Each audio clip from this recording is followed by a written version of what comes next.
This is Amber Unabridged. Today I am here to talk to you about the first volume of a comic that I read called Chew by John Layman and Rob Guillory. I really enjoyed it. It was a lot of fun. It was a completely impulsive library grab, and it ended up being one of my favorite books that I read in February. So this is a comic about a guy named Tony Chew. He is a cybopath, which in this world means that he gets kind of physical and mental and psychic connections to anything that he eats. So if he eats an apple, then he's gonna have an impression on the worms in the ground, the pesticides used on the tree, on the leaves, what time of year it was picked, all kinds of random stuff. And burgers are a whole other kind of issue.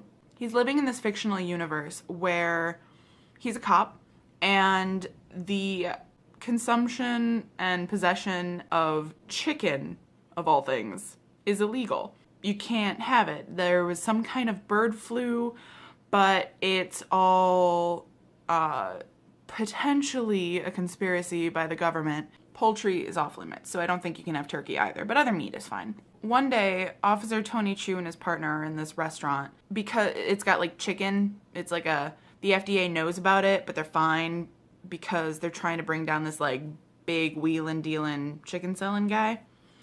And they were scoping out somebody else around there, and the FDA was like, nah bro, like it's fine. Don't touch that guy. Don't touch this place. Like, in fact, go on in, have a meal, have chicken for the first time in years or whatever.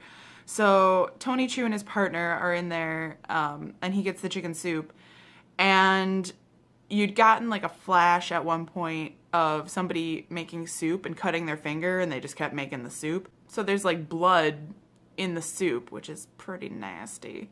And so Tony Chew is eating this soup, and he gets this mental flash of some guy who killed somebody, and he got enough off of the flashes to know that the guy who made the soup was a serial killer. So then he's just like, well, I gotta take this guy down, and so he like goes after him and catches him, and then he's got him on the ground. He's like, tell me all the names of the women that you killed and ate, and he's like, nah.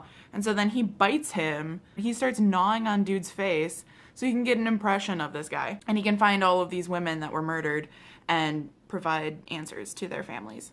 Then he gets hired by the FDA because of his special skills to basically try to solve cold cases, which gets real gross when you start thinking about his skill set. There's another character named Amelia Mintz. She's a Sabo Scribner, I think is what it's called.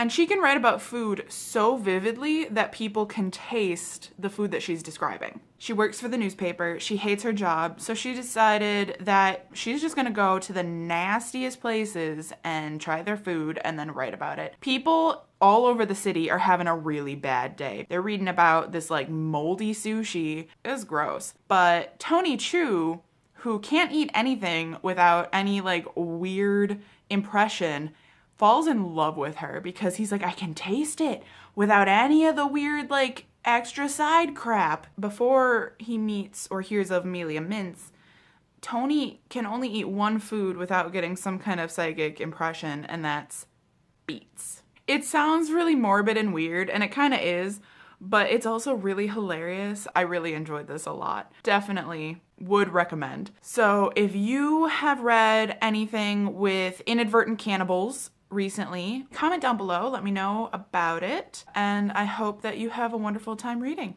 Bye!